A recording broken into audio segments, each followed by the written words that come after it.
मित्रों नमस्कार। आपका स्वागत करते हैं बातों बातों में कि आज की कड़ी में हमारे मेहमान सरोदवादिका, सुविख्यात सरोदवादिका चंद्रिमा मजूमदार जी हैं। वे दिल्ली में रहती हैं और जानी मानी सरोदवादिका है। एक बड़ी पहचान प्रतिष्ठा उनकी देश भर में है। खासतौर से उन्होंने सरोदवादन के साथ साथ जो अकादमिक शिक्षा प्राप्त की है और दक्षता प्राप्त की है, उसकी वजह से वो देश भर में जानी जाती हैं। मैं अभी अपने मित्रों का स्वागत करता हूँ। वो कुछ ही देर में आती होंगी, लगभग 6:35 पर वे ज्वाइन हो, ऐसा हमारी उनकी बात हुई है। सुनंदा जी आपको नमस्कार करता हूँ। सुनीता बुद्धिराजा जी आपको नमस्कार करता हूँ। आपका स्वागत है।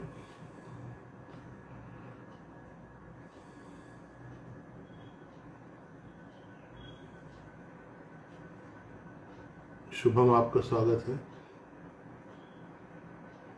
पल्लवी, तनु माधवानी आपका स्वागत है। रितेश भाई आपका भी स्वागत करता हूँ, आज आप टाइम पे हो। वाणी जी नमस्कार। जब तक वे आती हैं मैं आप सभी से बातचीत किए लेता हूँ। अपने बारे में वे स्वयं ही बताएंगी। मैंने आरंभ में इतना कह दिया है कि वो एक गुणी वादिका हैं और ख़ासतौर से सरोदवादन अपने आप में एक आसान विधा नहीं है, कठिन साज है और देर से तैयार होता है, सुर में आता है। उसके साथ बजाने वाले को भी और सुनने वाले को, दोनों को ही बड़ा धीरज और धैर्य का स्वभाव पाना होता है, तभी ये संभव हो पाता है। और जो हमारे देश में सरोदवादन के कलाकार है, सरोद बजा रहे हैं, वो बहुत दुर्लभ हैं, बहुत कम लोग हैं। तो ऐसे दुर्लभ साज के साथ अगर कोई साधना में लगातार सक्रिय है तो वो हमारे लिए निश्चित रूप से बड़ा अभिनंदनीय है। इस पूरे लॉकडाउन के माहौल में, कोरोना के पूरे वातावरण में प्रतिदिन जिस तरह से हम लोगों को खबरें, सूचनाएं मिलती हैं इस रोग से प्रभावित होने वाले लोगों के बारे में, उससे ठीक होने वाले लोगों के बारे में, ठीक नहीं हो पाने वाले लोगों के बारे में, ये बहुत सारे अनुभव हैं हमारे जीवन के। इस तरह की कल्पना शायद हमने इस साल के शुरुआत में कभी नहीं की होगी जब ये नया साल शुरू हुआ था। लेकिन ये भी एक समय है जिसमें हम सभी ये कोशिश करते हैं अपनी अपनी रचनात्मकता से कि इससे जूझा जाए और इस पूरे समय को, इस कठिन समय को सहा जाए। आकाश जी मजूमदार साहब आप भी ज्वाइन हो गए हैं। सुनीता जी आपका स्वागत है, नमस्कार।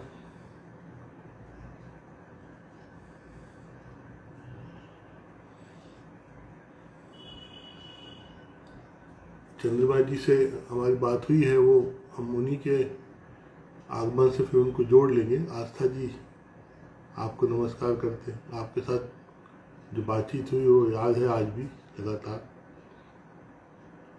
एक अच्छी बातचीत, प्रवाहमयी बातचीत और साधना और संगीत से जुड़ी हुई, उपलब्धियों से जुड़ी हुई, संभावनाओं से जुड़ी हुई। सर चौबे सर आपको नमस्कार करता हूँ। नेहर शर्मा आपको भी नमस्कार। चंद्रिमा जी आ चुकी हैं, समय भी हो गया है तो हम उनको जोड़ लेते हैं।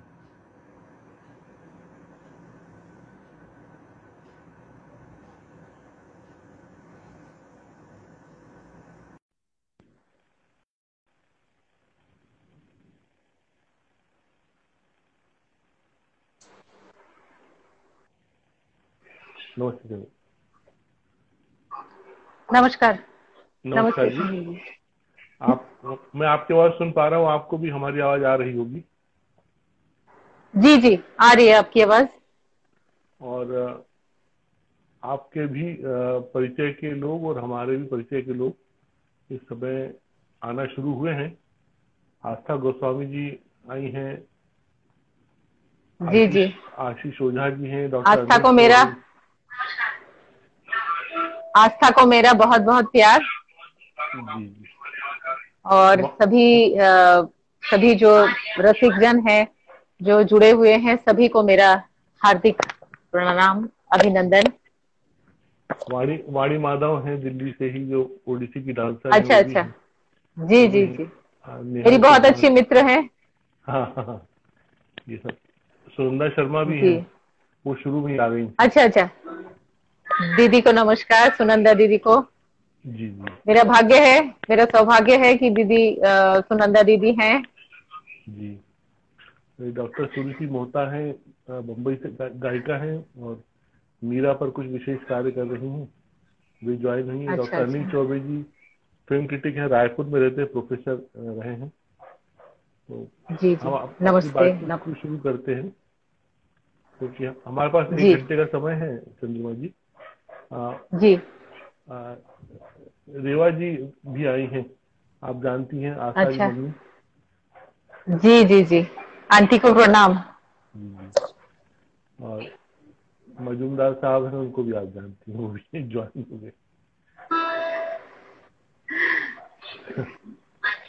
ये मैं अभी जी। यही बात कर रहा था आपके आने के पहले कि सरोद ऐसा साज है कि जिसको साधना आसान नहीं होता। इसको बजाने वाले और इसको सुनने वाले दोनों को ही असाधारण धैर्य की जरूरत होती है।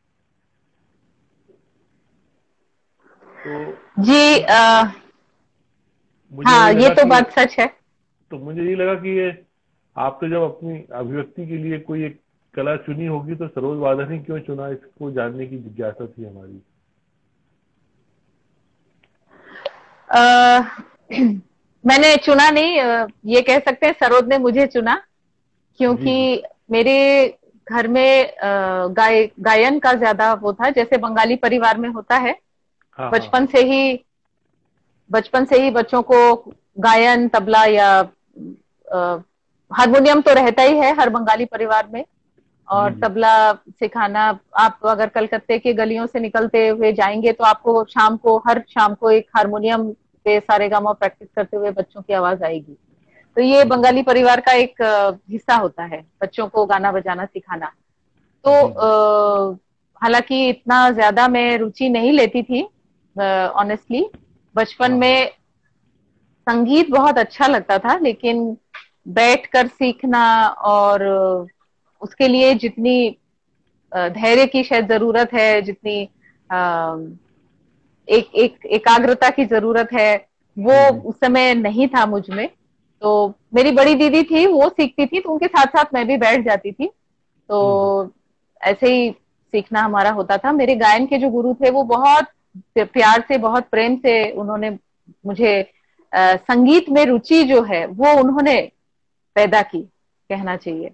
जी जी। मेरे पिताजी हमेशा हमारे लिए रिकॉर्ड्स लेके आते थे, उस्तादों के, बहुत सभी बड़े कलाकारों के हमेशा वो रिकॉर्ड्स लेके आते थे, हम्म।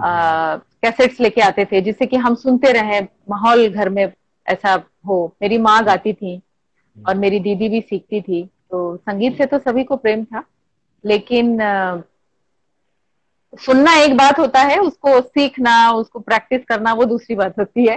तो वो जो रुचि, वो जो इंटरेस्ट, वो जो सब्जेक्ट के अंदर घुसने की जो इच्छा अपने आप से नहीं, नहीं थी मुझ में शायद, तो वो मेरे गुरु, मेरे गायन के गुरु ने पैदा की। अच्छा अच्छा। तो बारीकियों को उन्होंने ऐसे सामने, एक एक जो इसकी जो बारीकियां हैं उसको सामने उन्होंने खोला, स्वरों का, श्रुतियों का, ये सब जो जब थोड़ा सा वो उसमें क्यूरियोसिटी जब अपने आप से पैदा हो गई, तो बस उसके बाद फिर सरोद तो ऐसे हुआ कि मैंने अपने गुरुजी का, पंडित नरेंद्र नाथ धर जी से मैंने सीखा है।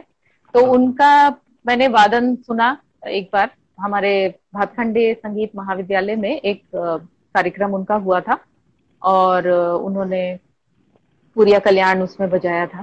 तो वो हम्म सबसे पहली बार मैंने जिंदगी में सरोद सुना। हम्म। रिकॉर्ड पे तो बहुत सुना था, लेकिन लाइव सबसे पहले मैंने उन्हीं का सुना। तो ये न किस जाने सन क्यों की वो, बात होगी, कब की बात होगी ये? ये 19, जी 1988, 88, अच्छा जी। 87, 87, हाँ। हम्म। 88 से मैंने सीखना शुरू किया था, ये 1987 की बात है। जी जी जी। तो हाँ, तो उनका कार्यक्रम था, तो सुना तो बहुत इच्छा हुई कि ये सरोद, ऐसी आवाज, ऐसी मतलब गूंज उसकी सामने से पहली बार सुना, तो सीखने की बहुत इच्छा हुई कि काश हम्म। मैं ऐसा बजा पाऊं, ऐसी जो इच्छा होती है ना, हाँ हाँ कि सही। किसी तरह बस मैं ऐसा कभी सीख पाऊं, कभी बजा पाऊं, ये इच्छा अपने आप से हुई। तो फिर मेरे पिताजी लेके गए उनके पास सिखाने के लिए। हम्म। अच्छा ये बात देखिए कि कोई भी रचनात्मक कार्य है और साधना है, माता पिता इस तरह के हों और उनका अगर इतना प्रोत्साहन मिले तो बात कुछ और ही हो जाती है। मुझे बड़ा अच्छा लगा सुन के कि बिल्कुल जब आपने बताया कि वो पिताजी रिकॉर्ड्स लाया करते थे, कैसेट लाया करते थे, ये सब उन्होंने एक तरह से आपकी बुनियाद और आपके व्याकरण को मजबूत करने का काम किया। बिल्कुल। मेरे परिवार में सभी कला प्रेमी हैं, बहुत स्नेही है सब लोग, लेकिन खासकर मेरे पिताजी को भारतीय कला, भारतीय संस्कृति से, योग से, आयुर्वेद से, मतलब भारतीय परंपराओं से बहुत ज्यादा लगाव है। उनको बहुत गर्व है वो भारतीय होने का। तो वो हम्म। चाहते थे कि मेरी बेटियां भी बिल्कुल अच्छे जो जितनी परंपराएं हैं वो हाँ सब हाँ। सीखें, और खासकर संगीत की परंपरा है तो हम्म। सिखाने के लिए उन्होंने कोई कसर नहीं छोड़ी। अ, ऐसा उनका कभी उद्देश्य नहीं था कि हम कोई कलाकार बने या हम इसको प्रोफेशन बनाए, या ऐसा कुछ नहीं। वो विद्या अ, सीखने के लिए अच्छे से अच्छे गुरु हो, अच्छा इंस्ट्रूमेंट हो। जब मैंने, आप ये समझिए कि जब मैंने सीखना शुरू किया सरोद, मेरे हाँ पिताजी ने तभी जो अच्छा सरोद है वो मुझे लेके दिया। जो नौसिखिए बजाते हैं वैसा सरोद नहीं, हाँ मतलब हाँ समझ इंस्ट्रूमेंट्स के गया। भी कई कैटेगरीज होते हैं। तो हाँ। उन्होंने ये नहीं सोचा कि पता नहीं ये सीखेगी भी नहीं, कि या कितने दिन सीखेगी, सीखे हम्म मतलब जैसे होता ना, बच्चों को थोड़े दिनों तक शौक हुआ फिर छोड़ दिया, तो ऐसा कुछ उन्होंने नहीं सोचा। हम्म हम्म और ये ऐसा भी नहीं था कि वो बहुत कोई धनी कोई धनाढ्य व्यक्ति थे। हम साधारण मध्य वर्गीय परिवार से हैं। हाँ तो हाँ। बेटियों के लिए इतना सोचना, मेरे ख्याल से ये मेरे पिताजी की सोच है और उनकी असीम कृपा है। अच्छा भगवान की दया से हमें ऐसे माता पिता मिले हैं। आपने कलकत्ता शब्द बोला है तो इसका अर्थ ये है कि आपका आपका जन्म कलकत्ता में हुआ? नहीं, जन्म मेरा बंगाल में हुआ, कलकत्ता में नहीं। पर मेरा बचपन गुजरा झांसी में, और उसके बाद लखनऊ में। हाँ और हाँ। अ, तो अच्छा अब क्योंकि ननिहाल बंगाल में था, तो पैदाइश वहां की है। अच्छा अच्छा। तो मतलब एक बड़ा जी समय जो जीवन का जो आरंभ का है वो लखनऊ में बीता, ऐसा मानो, ये झांसी? हाँ, झांसी में मैं 8 साल तक, जब मैं 8 साल की थी तब हम झांसी से, मेरे पिताजी का तबादला हो गया, फिर हम लखनऊ आ गए, अच्छा और अच्छा। फिर लखनऊ में। वहीं जी पर सब विस्तार हुआ। वहाँ लखनऊ की अपनी एक जी परंपरा तहजीब है। अभी कल हम रात को एक फिल्म देख भी रहे थे, गुलाबों सिताबों, पूरी फिल्म लखनऊ में बनी है। और जी क्योंकि थोड़ा थोड़ा सिनेमा के प्रति मेरा लगाव गहरा है, तो मैं उसके सूत्र निकालने की कोशिश कर रहा था कि ये फिल्म दरअसल कहाँ से इसमें नकल की गई है। तो मुझे फिर जी। अपनी स्मृतियों से वो एक पुराना सीरियल याद आया, बीबी नातियों वाली, दूरदर्शन में आता था पहले, आपको भी हम्म। शायद याद होगा। जी उसमें जी जी वो बिल्कुल। उसमें वो मिर्जा अच्छे का जो पूरा गेटअप है, उसी गेटअप को अमिताभ बच्चन को पहना दिया गया है। ये आज आज की मेरी खोज है। तो खैर, लखनऊ की अपनी एक पहचान है, बहुत सारी, मतलब संस्कृति को लेकर, बातचीत को लेकर, तहजीब को लेकर। मेरे अपने भाई वहां पर कानपुर में, हम लोग कानपुर से हैं चंद्रिमा जी। और अच्छा अच्छा। मेरे बुदर जो फुफेरे भाई थे मुझसे लगभग, वो पिता की उम्र से भी थोड़े बड़े ही थे, तो वो उन्होंने नौटंकी के क्षेत्र में बड़ा काम किया वहां पर। और अच्छा मुझे अच्छा। याद है कि मैं बहुत छोटा था, तो मुझे एक बार वो अमृतलाल नागर जी के घर ले गए थे लखनऊ में। तो जी जी जी। उस पूरी संस्कृति का मुझे एक बड़ा आकर्षण और वो सब अनुभूतियां रहती हैं। यूपी, कानपुर, लखनऊ सब पास पड़ोस के शहर हैं। तो ये बड़ा अच्छा है कि लखनऊ में आपकी परवरिश हुई। और यहाँ ये जो लगा भातखंडे में, फिर आपने जब लगा उनको सुना नरेंद्र धर जी को, तो वो फिर सिखाते वहां पर दिल्ली में या लखनऊ में? नहीं, वो लखनऊ में जी, वो भातखंडे संगीत महाविद्यालय में वो कार्यरत थे। कार्य करते जी। तो सरोद के वो इकलौते वहां पे शिक्षक थे। और तो बस उनका कमरा सबसे पहले ही पड़ता था। जी जी जी। तो कॉलेज में घुसते ही सबसे पहले उनका ही कमरा पड़ता था। तो जब ही जाते थे सरोद की आवाज भी फिर वहां से आती थी, लेकिन उनको कभी देखा नहीं था उससे पहले। हमने कॉलेज में आते जाते, मेरी दीदी, बड़ी दीदी वहां सीखती थी, लेकिन हमने कभी उनको उससे पहले कॉलेज में देखा नहीं था। सिर्फ सरोद की आवाज ही बंद दरवाजे के बाहर से ऐसे सुनने को मिलती थी, क्योंकि वो हमेशा कमरे के अंदर ही रहते थे पूरे टाइम। 3 बजे से 8 बजे विद्यालय का टाइम होता था। तो उस दिन जब उन्होंने बजाया उस कार्यक्रम में, तो पहली बार हमने उनको देखा और पहली बार सरोद भी सुना लाई। अच्छा अच्छा। इधर आपका फिर क्या समय रहता था सीखने जाने का उनके पास? सरोद मेरा समय ऐसा था कि जो बिगिनर्स होते थे वो 3 बजे से आना शुरू होते थे। जो फर्स्ट ईयर वाले हैं 3 बजे आते थे, सेकेंड ईयर वाले 4 बजे, सीनियर क्लासेस 5 बजे, 6 बजे, जो बिल्कुल सीनियर क्लासेस होती थी वो 7 बजे। एक घंटा ऐसे ही 45 मिनट की क्लासेस होती थी। तो मजेदार बात ये थी कि मैं मतलब ये बहुत अच्छी बात मेरे साथ हुई कि मेरे गुरुजी ने कभी हमको समय की सीमा देखते हुए नहीं सिखाया। वो हम 3 बजे जाते थे, फिर उसके बाद अपना जो सीखते थे थोड़ा बहुत, जब सीखना हमने शुरू किया उसके बाद हम बैठे रहते थे क्लास में। वो हम लोग को अलाउ करते थे। हम सीनियर क्लासेस जितनी होती थी हम सीखते रहते थे। फिर जब मैं सीनियर क्लास में चली गई, तभी भी हम क्लास से पहले जाते थे। जो हमारे से जूनियर्स थे उनका सुनते थे कि उनको वो कैसे सिखा रहे हैं, क्योंकि वो हर एक को अलग अलग तरीके से सिखाते थे। जी जी। अब यमन जैसे शुरुआत की बंदिश है, यमन से शुरुआत होती है शिक्षण। रागदारी जब शुरू होता है, पलटा, अलंकार, ये सब, वो उसके बाद जब राग सीखना शुरू करते हैं तो यमन से ही साधारणतः हम शुरू करते हैं। तो वो अलग अलग बंदिशें यमन की सबको देते थे। हम लोगों को ही मतलब 3-4 बंदिश उन्होंने सिखाई थी। फिर अगले जो स्टूडेंट्स आते थे उनको और भी देते थे। तो इसीलिए हम लोग को हमेशा उत्सुकता बनी रहती थी कि अब इनको क्या सिखाएंगे, उनको क्या सिखाएंगे। तो हम लोग इसीलिए बैठे रहते थे। और तो इस तरीके से हम लोग का वो 3 बजे से 8 बजे तक हम कंटिन्यूअस बैठे रहते थे। तो यद्यपि हम उस इंस्टीट्यूट में थे जहाँ की सिलेबस था और जहाँ की टाइम लिमिट थी, लेकिन हमारे गुरुजी ने उसको गुरु शिष्य परंपरा की तरह ही उसको बना दिया था। और उस क्लास में और भी आ जाते थे।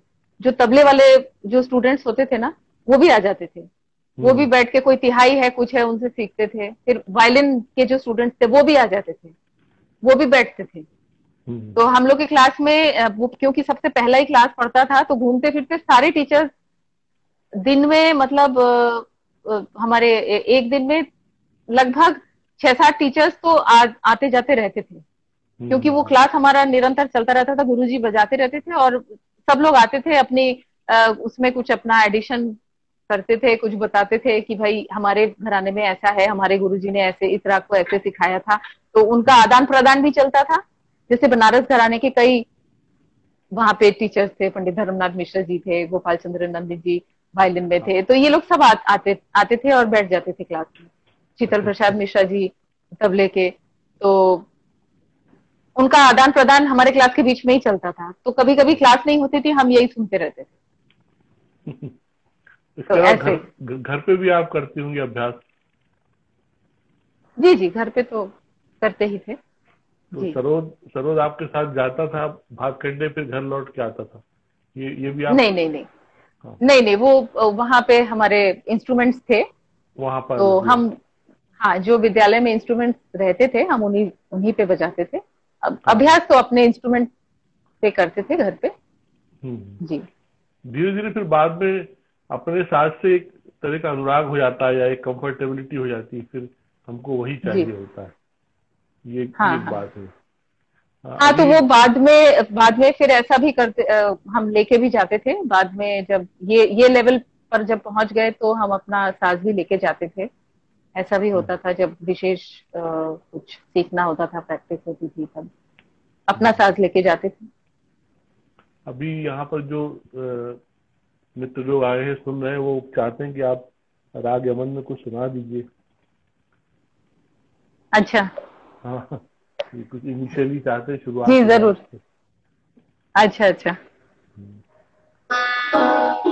जरूर। जी जी।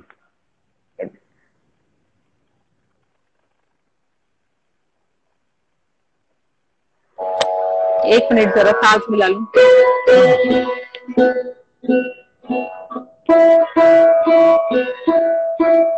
मैं कुछ नाम पढ़ रहा हूँ, जो लोग इस समय आ गए आप ताल भी मिलाते जाइए, सुनते रहिएगा। राघव राज भट्ट जी हैं जो हैदराबाद से हैं, पंडित बिरजू महाराज जी के शिष्य हैं, कथक के वरिष्ठ कलाकार हैं। गांधी कथा वाचिका है डॉक्टर शोभना राधा कृष्ण।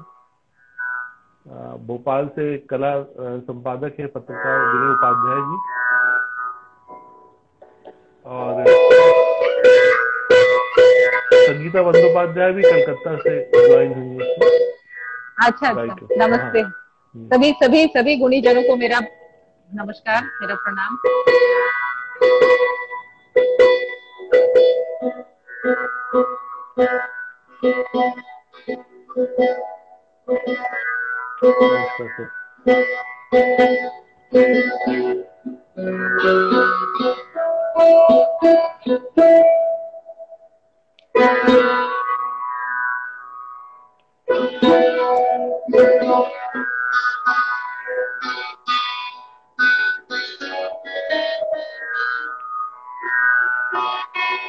जयश्री आचार्य जी भी आई हैं, कथक नृत्यांगना। अच्छा जी जी, प्रणाम करो।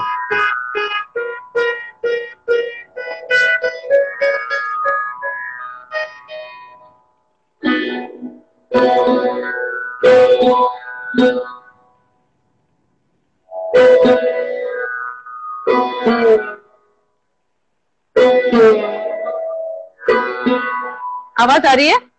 आ रही, बिल्कुल।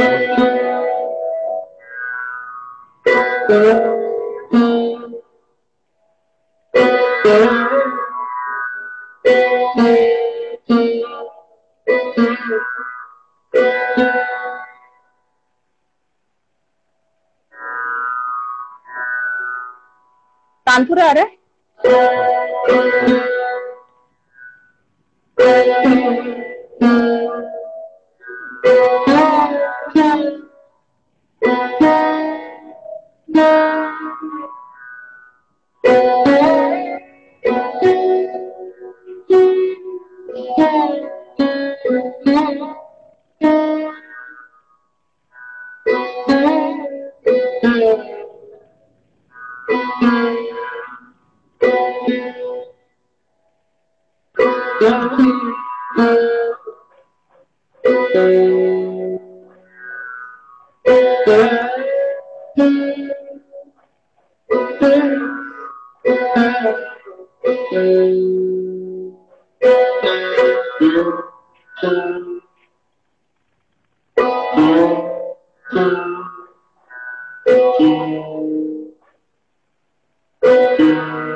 मैं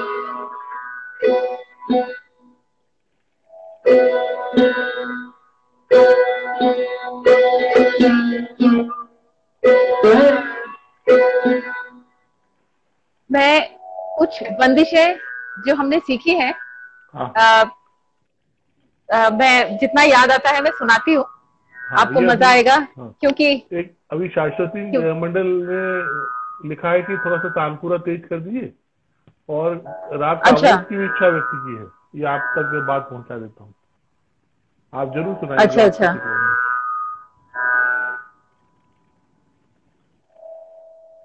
अच्छा, तानपुरा तेज करना है। जी बिल्कुल बिल्कुल।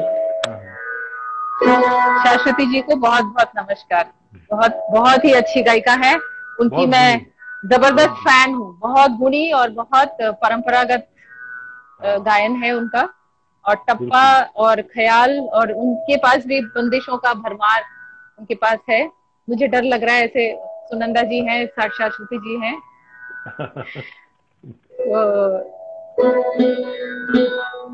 मैं शुरुआती एक बंदिश जो हमने सीखी थी वो सुनाती हूँ। बिल्कुल।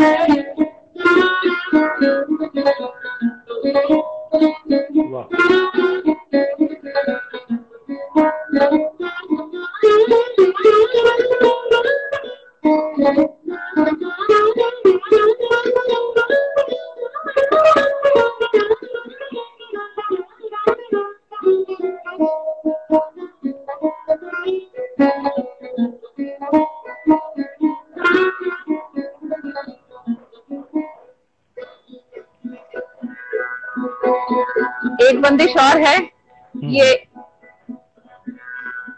एक तबले के साथ मैं कोशिश करती हूँ।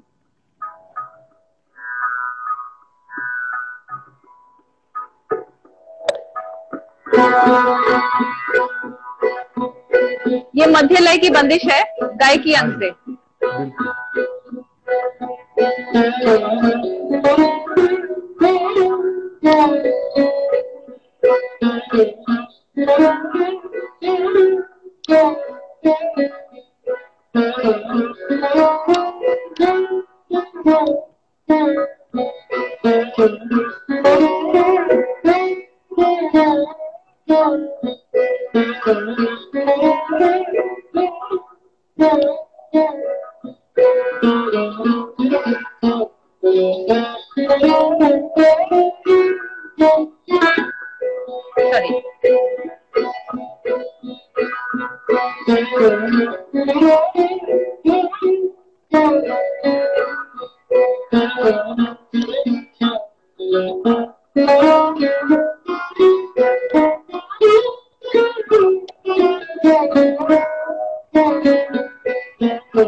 ये गायकी अंग से था।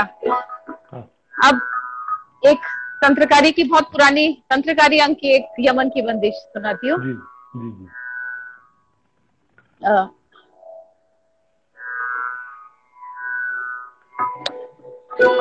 भी खुश है, बहुत अच्छा लग रहा है।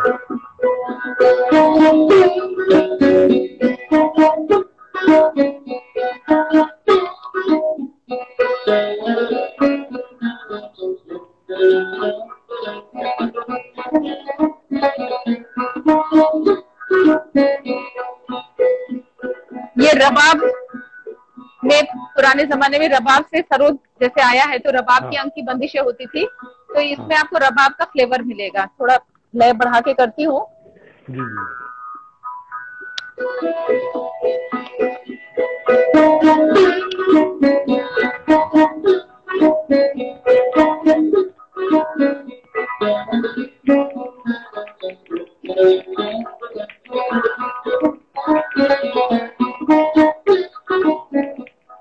ये एक और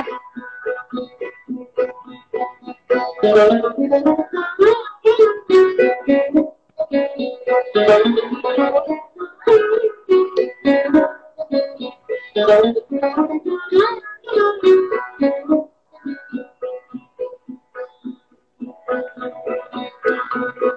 और बंदिश गुरुजी ने बनाई थी जिसमें अंतरा जो स्थाई है वो आरोही अंग से चलता है और अंतरा अवरोही अंग से चलता है। कोशिश करती हूँ।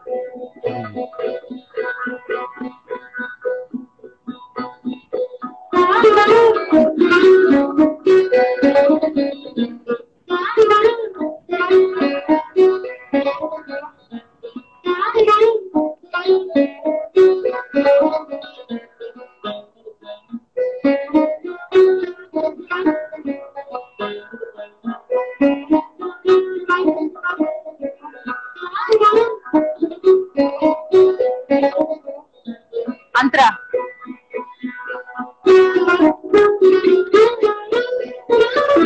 सॉरी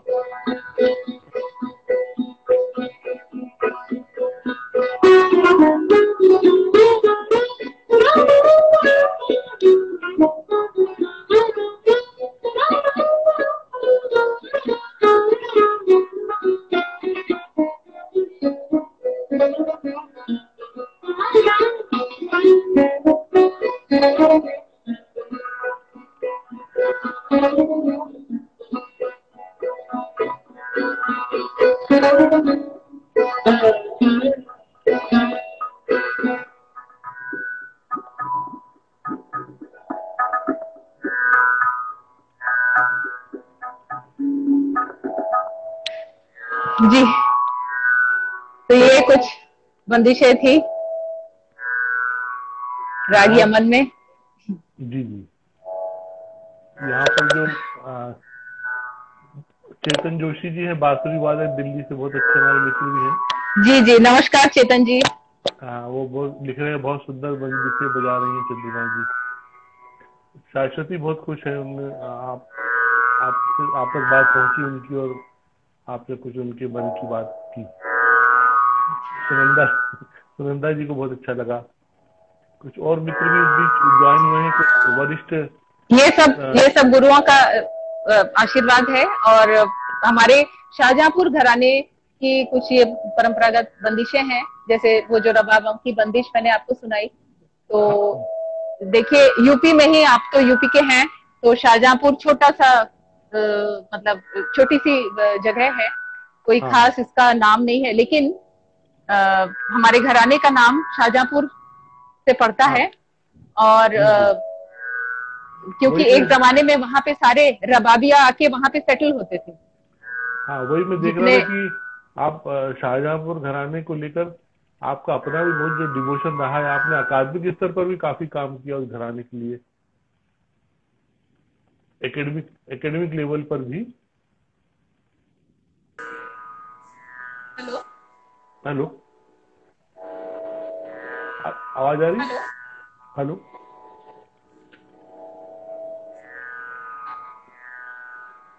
आवाज नहीं आ रही है आपकी? मुझे सुनाई दे रही है आपकी आवाज, मुझ तक आ रही है आपकी आवाज। आप देखिए, अपने माइक को चेक कर लीजिए। Hello hello hello hello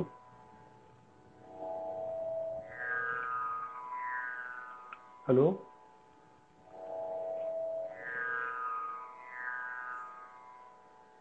hello hello, आ रही है? आवाज नहीं आ रही है आपकी? अच्छा, मुझे सुनाई दे रहा है आपका माइक।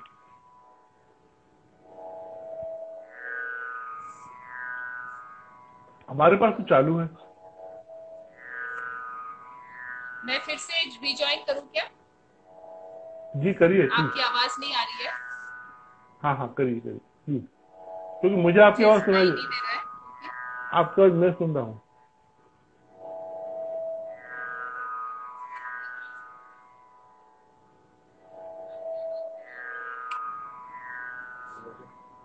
इसको मैं फिर से रिजॉइन करती हूँ। हाँ, या हेडफोन को ऑन ऑफ कर दीजिए, एक बार ऑफ करके ऑन कर लीजिए।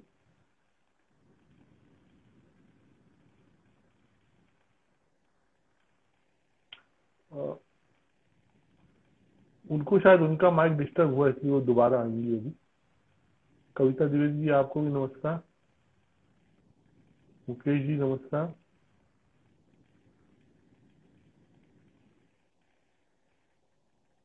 जी जी, जय जी नमस्ते।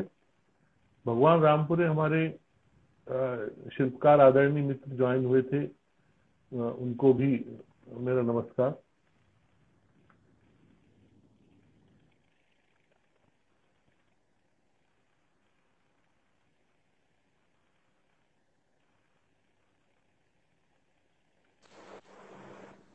हेलो हेलो, हाँ अभी सुन पा रही हैं आप मुझे? मुझे नहीं आ रही है आपकी साउंड। नहीं आ रही है? हम क्या अभी भी नहीं आ रही। मैं 1 मिनट लीव करती हूँ, फिर से लीव करती हूँ, ज्वाइन करती हूँ। हाँ नमस्ते अमित भाई, आप कैसे हो?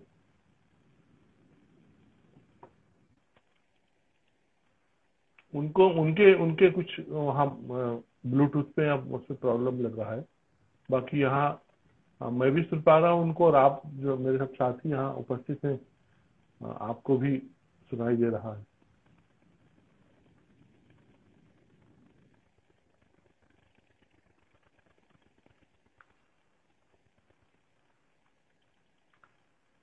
हम वो घराने की बात कर रहे थे। शाहजहांपुर घराना अपने आप में एक बहुत महत्वपूर्ण घराना है सरोद का, और जिस तरह से वो बताने जा रही थी कि किस तरह से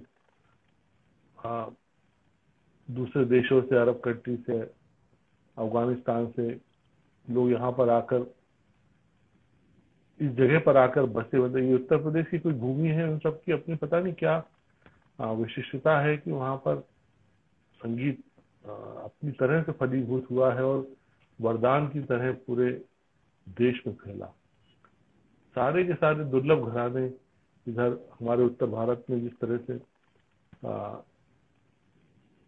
उत्तर प्रदेश में, पंजाब में, इधर राजस्थान में, सब यहाँ सब सारी सारी परंपराएं, ऐसा लगा कि जैसे कोई कुछ प्रकृति ने या ईश्वर ने ही कुछ बीज ऐसे बो दिए, जिनसे कुछ पौधे उगे इस तरह के, और परंपराएं बनी, स्थापित हुई, और शताब्दियों बाद फिर उनकी कोई खैर खबर लेने आया, और एक परंपरा चल पड़ी जो हमारे फिर 300-400 सालों में, 500 सालों में जो फलीभूत हुई है और आज तक चली आ रही है। आज जो हम देखते हैं कि अब इस समय जो 2020 चल रहा है, वो वास्तव में हम सब अपने जीवन के हिसाब से 2 सदियों के गवाह हैं। पिछली सदी के 20-25 साल, 30 साल, और इस सदी के 20 साल। ये 2 सदियों, एक सदी का अवसान और दूसरी सदी का आगमन, इन 2 सदियों की संस्कृति परंपरा में किस किस तरह से परिमार्जन हो रहा है, बदलाव आ रहा है, दुनिया बदल रही है, ये सारी चीजों को हम लोग देख रहे हैं और महसूस कर रहे हैं कि वास्तव में जहाँ जहाँ साधक हैं, जहाँ जहाँ प्रतिबद्ध कलाकार हैं, वहाँ वहाँ कला का बहुत आशाजनक स्वरूप हमको दिखाई देता है, और एक ये उम्मीद लगती है कि इसी प्रकार से आगे हम लोग अपनी परंपराओं को अक्षुण्ण रख सकेंगे। वो फिर से चंद्रमा जी को मैं रिसीव कर लेता हूँ। उम्मीद है इस बार अगर ठीक से सुनाई ना देगा तो फिर बिना ईयरफोन के बात करने की कोशिश करेंगे। हेलो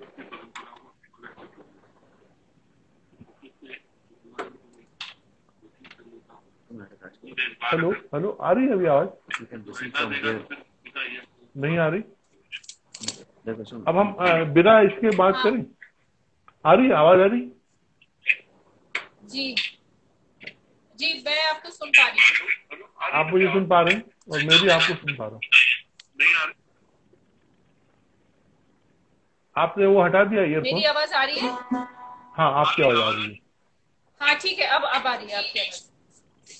अब आ रही है आपकी आवाज। जी बोलिए। बहुत अच्छी जी। मैं अभी जब आप बीच में जब दोबारा आने के लिए चली गई थी, तो मैं उस जगह को भर रहा था जितना मेरी अक्ल काम कर रही थी। तो मैं एक सामान्य किस्म का दृष्टांत कह रहा था कि कैसे हम सब, हमारी जो पीढ़ी है, सुन रहे हैं आप? हेलो। हाँ, हाँ जी, बोलिए। हमारी जो जनरेशन है वो 2 सदियों की गवाह है, पिछली सदी के अंतिम 2-3 दशक और इस सदी के ये जो 2 दशक है। ये एक जी सौभाग्य की बात है कि हम दो दशकों में संस्कृति को फलीभूत होते देख रहे हैं। और इसमें एक तरह से शाहजहांपुर घराने की बात जो चली थी, वहां से आपने बात की शुरुआत की थी। तो शाहजहांपुर घराने को लेकर थोड़ा सा मुझे और हम सब जो यहाँ पर उपस्थित हैं उनको जानने की इच्छा है। जी जी। हाँ, शाहजहांपुर घराने के बारे में ये है कि अ, जितने अ, सरोद वादक हमारे हमारे जो मुराद अली खां, जहाँ से सरोद का लाइन शुरू होता है, तो हाँ वो हाँ। शाहजहांपुर से निकले, फिर दरभंगा गए। तो हम्म। छोटी सी जगह होने की वजह से वहां पे कोई टिका नहीं, सब वहां से जी। जैसे जैसे मतलब अवध प्रांत जैसे ही ब्रिटिश के हाथ लग गया, तो वो हाँ हाँ। अवध एक सॉलिड स्टेट था, स्ट्रॉन्ग स्टेट था। शाहजहांपुर तो बहुत छोटा सा रोहिलखंड का एक एक जगह था। तो हाँ जैसे हाँ। ही अवध प्रांत ब्रिटिश के कब्जे में आ गया, तो वहां से सारे म्यूजिशियंस जो हैं, जितने हाँ हाँ। सशक्त राज्य थे, जैसे ग्वालियर हुआ, बंगाल हुआ, वहां हाँ। चले गए सब। रीवा जी जी। चले गए, तो इसीलिए सरोद वादक कुछ रीवा चले गए मध्य प्रदेश में, कुछ ग्वालियर चले गए। ग्वालियर क्योंकि बहुत ही सिंधिया का जो राज्य था, वो बहुत ही स्ट्रॉन्गेस्ट स्टेट था। और कुछ बंगाल चले गए। हाँ, तो उस्ताद अलाउद्दीन आज खां भी मैहर आ गए थे। नहीं नहीं, वो तो बांग्लादेश से आए थे, उनका लाइन दूसरा अच्छा है। वो तो बांग्लादेश से अच्छा। आए थे। जी जी। हाँ अच्छा, हालांकि वो बजाते वो हुए भी वो सरोद थे। जी जी, वो तो हाँ सरोद के, हाँ, भीष्म पितामह जैसे मतलब अभी मॉडर्न युग के जो मतलब जी सबसे जी। वयोवृद्ध, सबसे वरिष्ठ हमारे सरोद परंपरा में है, उस्ताद बाबा अलाउद्दीन खां मैहर के। तो हाँ वो हाँ। भी मैहर में जाके बसे, तो मैहर घराना वहां से नाम पड़ गया। तो अब जी देखिए, मैहर में कोई खास नहीं रहता है, लेकिन नाम मैहर का है। तो ऐसे ही शाहजहांपुर में आज भी अगर आप जाएंगे, तो एक पूरा मोहल्ला है जिसको कहते हैं सरोदी बंगला मोहल्ला। अच्छा अच्छा। यानी कि जी। आप कल्पना कीजिए कि एक जगह, हम जैसे बम्बई इतना बड़ा शहर है, लेकिन हम जानते हैं कि अमिताभ बच्चन का घर जुहू में है, ऐसे नाम पड़ हाँ, जाता है, एक एक जगह का नाम ऐसे पड़ जाता है। तो जगह बिल्कुल। शाहजहांपुर में एक ऐसा बंगला था जहां पे सारे सरोदी रहते थे, तो उस पूरे मोहल्ले का नाम है सरोदी बंगला मोहल्ला। और वो एड्रेस आज भी इस्तेमाल किया जाता है। हम्म। बेशक उस मोहल्ले, उस बंगले में जहां सारे सरोद वादक रहते थे, जो हाँ अफगानिस्तान से आते थे, जो घुड़सवार जो घोड़े लेके आते थे, वो शाहजहांपुर रोहिलखंड इलाके में आके बसते थे। और ये जितने हाँ। सरोदी थे, वो शाहजहांपुर में इस बंगले में रहते थे। तो अब उस हम्म। बंगले में बेशक साइकिल की दुकान और कार रिपेयर और मोबाइल की दुकान खुल गई होगी, लेकिन उनका एड्रेस अभी भी सरोदी बंगला मोहल्ला है। तो ये कितनी बड़ी, कितनी इंटरेस्टिंग बात है हाँ, सही बात है। कि वहां पे एक ऐसा बंगला था जिसके नाम से वो हाँ, इलाका जाना जाता था। तो सही लेकिन बात। अब कोई रहा नहीं वहां। हाँ हाँ हाँ। लेकिन वो जो लोग वहां पर आके बसे और फिर वहां से ये लोग देश के अलग अलग हिस्सों में जाकर रहने लगे, फिर इनमें से जी। कौन कौन से गुणी लोग थे जिनकी वजह से भारत को एक अस्मिता मिली, सरोज से पहचान मिली?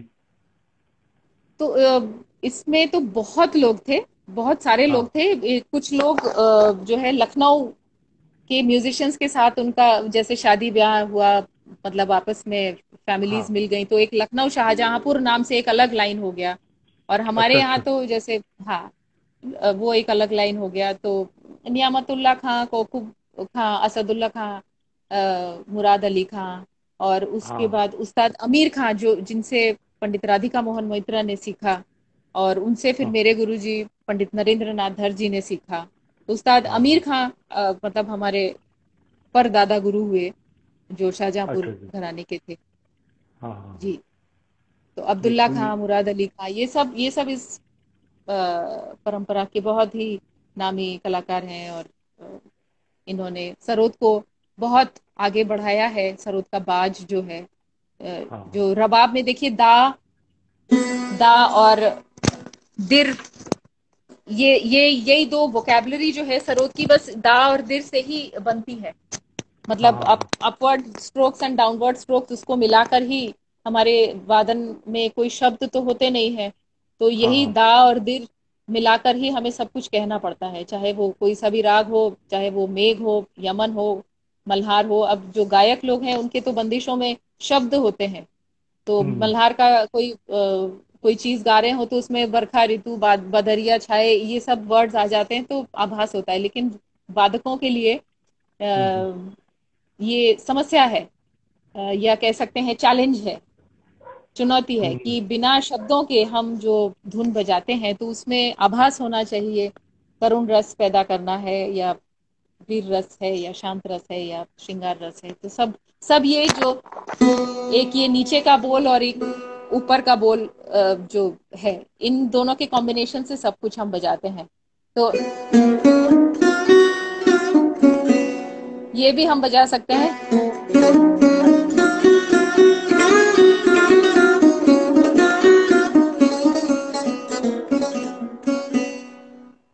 ये सिर्फ हमने दा रा से बजाया, सिर्फ कॉम्बिनेशंस को बदल बदल के। तो शाहजहांपुर घराने में जो रबाब का जो स्टेकेटो इफेक्ट था, ये रबाब में ज्यादा बजता था, क्योंकि वो एक एक स्वर को ज्यादा देर तक खींच नहीं सकते थे। जैसे हम्म, हाँ। आपको गूंज सुनाई दी, लेकिन ये रबाब में संभव नहीं था, हम्म ऐसे बंद बंद सी आवाज थी।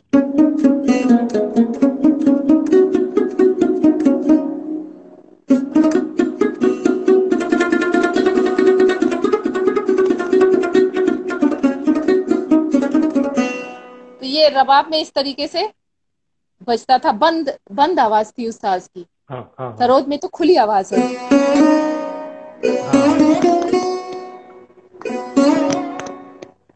ये आपने सरोद में दोनों तरह संभव से है, रबाब में।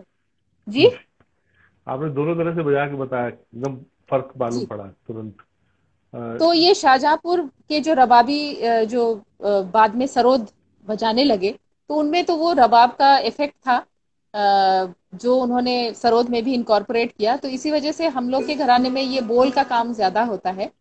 तो जैसे हाँ जोड़ में भी हम कमाल।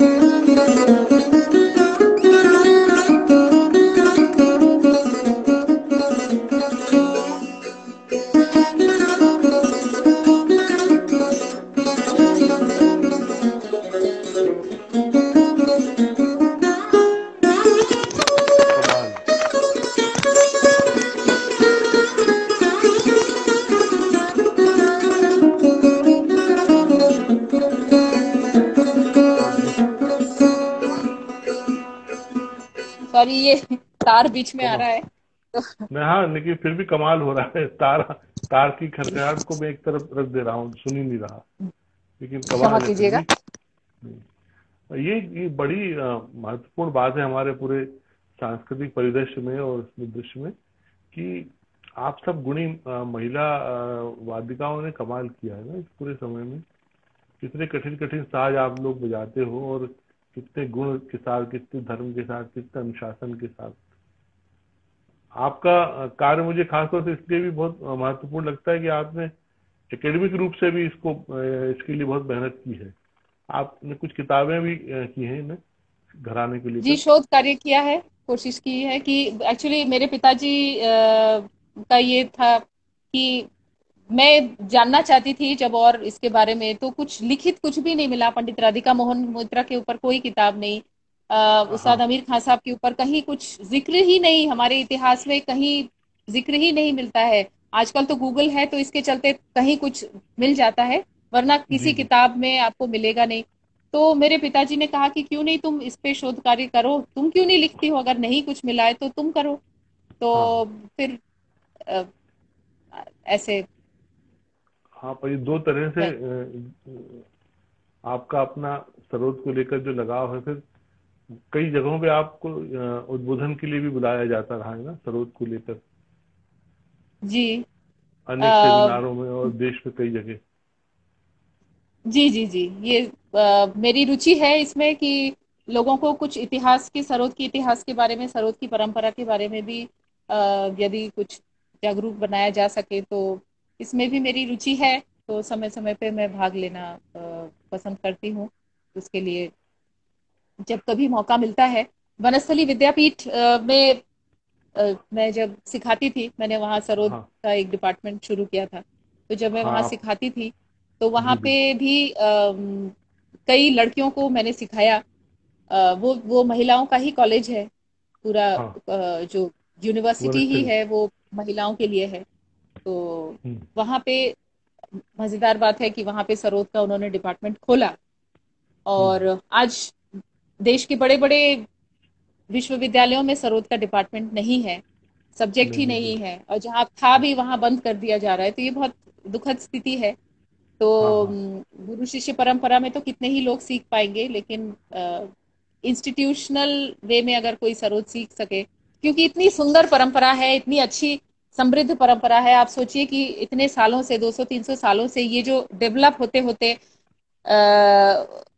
रबाब से सरोद हुआ, अभी मॉडर्न युग में, आज के युग में हमारे गुरुजी जैसे लोग हैं, वो कितना कुछ सोच रहे हैं, इस वाद्य को कितना आगे बढ़ा रहे हैं।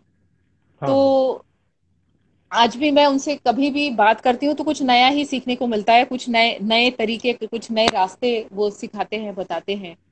तो हम्म। ये सब अगर आगे की पीढ़ी को अगर हम नहीं सिखा पाएंगे, इसके बारे में जानकारी लोगों की के पास नहीं पहुंचेगी, तो चीजें खत्म हो जाएंगी। ये बात तो है। तो इसको लेकिन लेके इधर ये देखने में आया कि नई जनरेशन में वादन में महिलाओं का रुझान ज्यादा है। आप आप ये देखिए कि इधर मध्य प्रदेश में भी। देखिए, एक सॉरी टू इंटरप्ट, पहले हाँ। भी रुझान था, सामने नहीं आ पाते थे। अच्छा अच्छा। विलायत खान साहब, उस्ताद विलायत खान साहब ने ये कहा है कि मेरी माता जी रियाज कराती थी, क्योंकि उन्हें सारी बंदिशें याद थी। हाँ हाँ। रियाज उनकी माता जी कराती थी, जी जी जी। कहीं भूल चूक होती थी वो उनको टोकती थी, बंदिशें गाने उनको वो याद कराती थी। तो रुझान पहले भी था, लेकिन अब जैसे दौर समय ऐसा आ गया है कि महिलाएं ये विश्वास करने लगी हैं कि वो भी सब कुछ कर सकती हैं।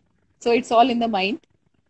तो हाँ इसीलिए सच अब में सामने आ रहा सारा मतलब एक तो मतलब रचनात्मक परिश्रम से जरा भी उनको घबराहट नहीं होती।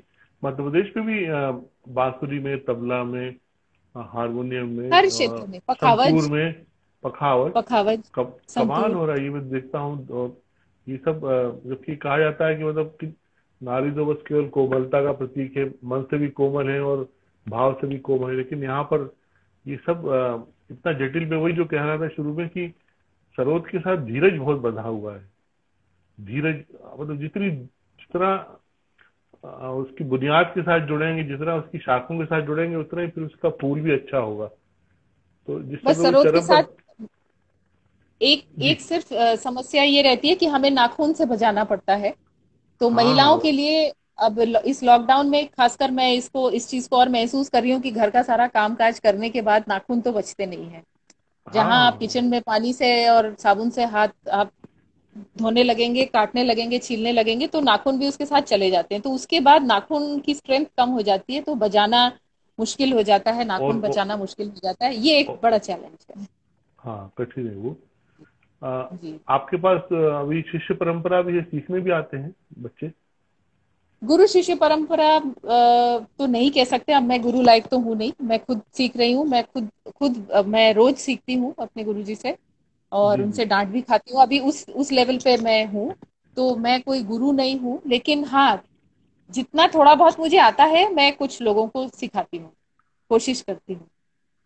तो क्या हाल है नई जनरेशन का? आपको क्या लगता है, ग्रास्पिंग पावर या धीरज की कमी या उत्साह, क्या नेगेटिव पॉजिटिव क्या फील नहीं नहीं, होता है आपको? बहुत उत्साह है। धीरज से भी सीखते हैं, और उत्साह भी बहुत है। जो जिनको बात छू जाती है ना, वो करते हैं। नई हम्म। जनरेशन ओल्ड जनरेशन की कोई बात नहीं है इसमें। हम्म। अ, बहुत मेहनत करते हैं। और अभी देखिए सुनील जी, अभी जो जिस दौर से हम गुजर रहे हैं, अभी व्यस्तताएं बहुत ज्यादा हैं। तो हाँ this is more challenging in fact. उस समय सोशल मीडिया इतना नहीं था। हमारा स्कूल स्कूल की पढ़ाई, इवन मेरे जनरेशन में स्कूल की पढ़ाई इतनी कॉम्प्लिकेटेड नहीं थी, इतने हाँ प्रोजेक्ट्स हाँ नहीं होते थे। तो अभी बच्चों के साथ बहुत समस्याएं हैं, हाँ। ये बात तो डिस्ट्रैक्शंस है। बहुत ज्यादा है, बहुत ज्यादा हम्म। डिस्ट्रैक्शंस हैं। तो उसके बावजूद अगर वो संगीत को चुन रहे हैं, ये बड़ी बात है। और उसको लेके मेहनत भी कर रहे हैं, तो ये बड़ी बात है। मैं इसमें ओल्ड जनरेशन न्यू जनरेशन का मैं कुछ अंतर नहीं समझती। मुझे दो चीज लगती है बस, बाकी तो ठीक है। नई जनरेशन को लेकर मेरे को भी बहुत आशाएं रहती हैं, खासतौर से हम जब अपने ही आसपास अपने से बहुत छोटी उम्र के नए बच्चों को मिनटों में हम लोग की जो छोटी मोटी समस्याएं हैं उसको वो हल कर देते हैं। तो मुझे लगता है कि ब्रेन बहुत अच्छा है, ग्रास्पिंग पावर बहुत अच्छी है। उनको एक्चुअल में वर्क और क्रिएशन का एक्सीलेंस का बोध कराने की आवश्यकता है कि आप जो भी काम करो वो एक्सीलेंस के साथ हो। ये चीज आपने बिल्कुल सही की। ये डिफरेंस जरूर है। मैं एक मतलब मजेदार बात आपको बताऊं कि हाँ। जो अभी अभी हमारी भी जो जनरेशन है, हम स्पीड के ऊपर चमक, मतलब जितनी, मतलब आलाप शुरू करते ही ये मुड़की चाहिए। अब ध्रुपद अंग से आलाप,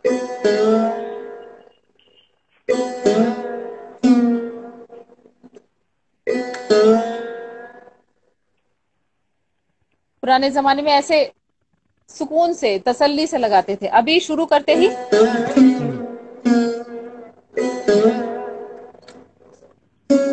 सीधे रे पे चले जाएंगे।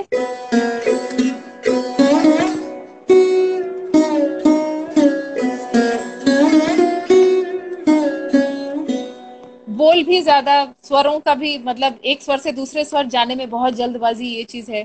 तो ये जो हमारे से जो पहले की पीढ़ी है, उनमें कम शब्दों में बोलना, जैसे मेरे गुरुजी भी कहते हैं कि कम स्वरों में पहले राग को स्थापित करो, कम से कम मुड़की खट्टा ये सब यूज करो, पहले एक स्वर से दूसरे स्वर आराम से जाओ, स्वर पे खड़े रहो, ठहराव ठहराव होना चाहिए, एक एक स्वर का गूंज होना चाहिए। तो ये अभी की जो जनरेशन है उसमें है कि जल्दी से जल्दी वो जितने उनके उसमें तर्कश में तीर हैं वो सारे निकाल के आपके सामने तुरंत बिल्कुल लगा दें। जैसे मेरी मदर इन लॉ भी वो जैसे खाना बनाती हैं, तो वो कम मसालों में वो सब्जी का टेस्ट कायम हाँ। कर देती हैं।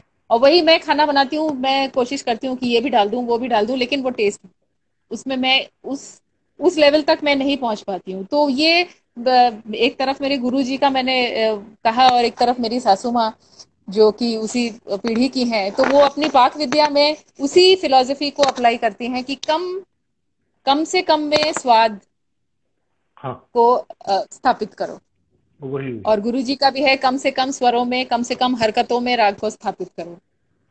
तो हाँ जैसे नहीं कहते वो हैं ना, तो है। राग रसोई पागड़ी कभी कभी नहीं, होए। कुछ चीज है मतलब जैसे अब अभी ये जब आप बजा रहे थे शुरू में तो शाश्वती ने कहा था कि हारमोनियम थोड़ा कम है, तो मैं उस समय चुप रहा। मैंने कहा कि आप इस समय बजा रही हैं तो बीच में बोलूंगा तो व्यवधान होगा। लेकिन मुझे लगता है कि अगर उस समय हारमोनियम कम भी है, सॉरी, तो कोई हर्ज नहीं है उसमें। जो मूल वाद्य है जिसके लिए हम आपको सुनना चाहते हैं उसको हम और ज्यादा उसकी अस्मिता के साथ सुन पाएंगे, ये भी है। तो अब वो एक अलग विषय है। हमारे पास समय बहुत कम बचा है, बस लगभग जी विदाई का समय है। संगत के साथ जो वादन की एक परंपरा है, तो उसमें संगत की भी एक मर्यादा की आवश्यकता होती है, क्योंकि मूल बिल्कुल। स्वर और मूल वाद्य जो है मुख्य रूप से तो उसी को सुनने लोग आए हैं। तो उसमें ये जरूर है कि वे सहायक वाद्य की तरह एक पूरे वातावरण को अनुकूल बनाने के लिए या सुरीला बनाने के लिए है, लेकिन वो उससे अतिरिक्त नहीं जा सकते। जी तो जी ये एक है। तो मूल मूल साज का एक अपना अस्तित्व और उसकी गरिमा बनी रहे, हम इसी कामना के साथ मैं आपको बहुत सारा धन्यवाद देता हूँ, आपका आभार व्यक्त करता हूँ कि आप आई और आपसे बातचीत की। हम लोग विदा आपका लेते हैं। बहुत बहुत धन्यवाद। आपने मुझे आमंत्रित किया, मेरे लिए बहुत मजा आया।